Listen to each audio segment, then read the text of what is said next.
Hello everyone, welcome back. In today's video, I'm going to show you how to take partials on Tradovate without closing your entire futures position.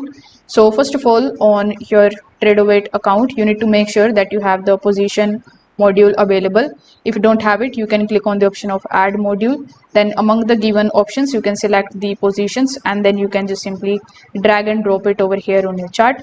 Now once you have it, it is going to show you your current opened position. So over here, let's say you are currently into a position with 4 lots. As you can see, I'm currently into this particular position with 4 lots. So in order to close, let's say 2 lots from this particular position, you need to right click on the position, then click on the option of trade. Now over here, you need to select the option of sell. Make sure that the right ticker is selected, the one in which you have the trade available. Now in the quantity, you need to select how much you want to basically book. And let's say I want to book the two quantity over here.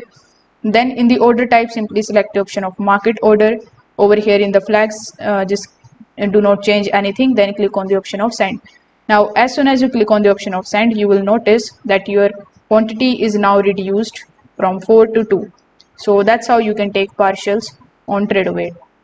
If this video helped you out, consider subscribing to the channel and liking the video. Thanks for watching.